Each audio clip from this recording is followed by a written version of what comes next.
Let's talk about the latest coming in from Israel, where Prime Minister Benjamin Netanyahu has fired his defense minister, Yoav Gallant. In fact, he has appointed Israel Katz as the new defense minister.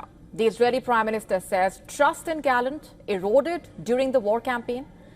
The sacked defense minister, Yoav Gallant, said on Tuesday that working to ensure the country's security would remain the mission of his life after Prime Minister Netanyahu dismissed him.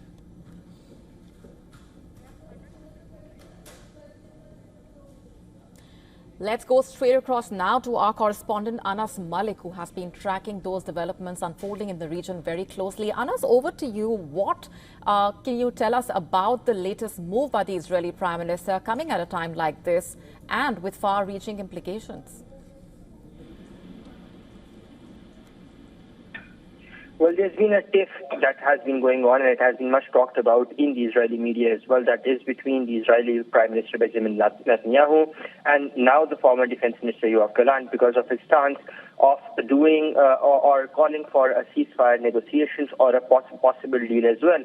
And that is the reason as well we're seeing that following this firing or this removal from office of Yoav Gallant, we're seeing the families of the hostages of those who have been held hostage by Hamas have said and have called on Netanyahu that that the Israeli Prime Minister is behind torpedoing, quote unquote, the torpedoing a possible deal.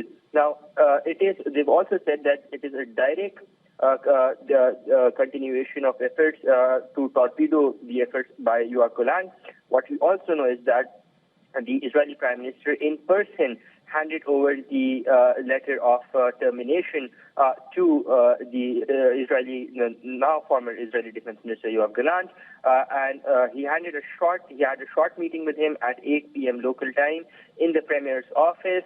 And after the brief interaction, that is when Benjamin Netanyahu, the Israeli Prime Minister, left the room and recorded a video message where he announced the termination of Yoav Gallant. What we also know is that Israel Katz, who is the current Foreign Minister of Israel, has now been nominated as the new defense minister, whereas Gideon Saar will replace Israel Katz as the Foreign Minister of Israel. Molly? Right, Anas, as you have been monitoring those developments unfolding in the region, let's also talk about the latest coming in with Israel claiming to have targeted Hezbollah weapons depot in the Syrian town of Al-Qusayr.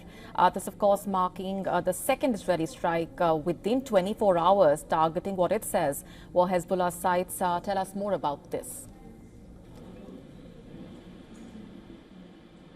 Well, what we know on with regards to the targeting of the claim by Israel on the part of the Lebanese administration and on the part of the administration, we're yet to see that being confirmed. But in previous instances where Israel has said that it has targeted Hezbollah weapons depot, for instance, where we were earlier today in Sidon, that did not turn out to be particularly true.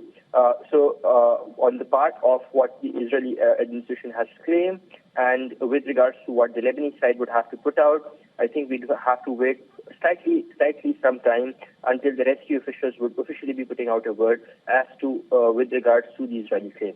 Molly? All right, we're leaving it there for the moment, Anas. Thanks very much for those updates for now. Let's also get you this update coming in from our correspondent, Jody. Go ahead.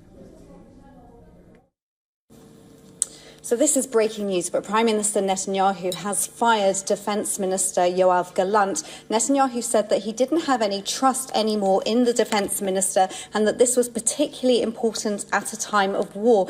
And he said that most of the cabinet supports him in this decision. He also said that Israel's Foreign Minister Israel Katz is going to be replacing Gallant as Defence Minister, that Gideon Saar, who was until very recently a part of the opposition, is going to replace Katz as Foreign Minister. Now, he says that they disagreed on the management of the war. And he also said that this is something that's come to light in the public and, importantly, has come to the awareness of Israel's enemies, so that this situation couldn't continue. Now, after he was sacked, Defence Minister Gallant said that the security of Israel has been his life's mission, and we know that the protest groups are currently messaging their supporters to tell people to go out onto the streets to protest the sacking of Gallant, and they're calling it a Gallant protest day 2, referring to the last time that Prime Minister tried to fire Gallant as Defence Minister, which led to mass protests on the street. Now, some of the members of the government are supporting the firing of Gallant, particularly Itamar Ben-Gvir has come out with a statement of support. The opposition is criticising Netanyahu for firing Gallant, particularly during this time of war. And it remains to be seen how big these protests get through the night. To stay up to speed with the latest news, download the WION app and subscribe to our YouTube channel.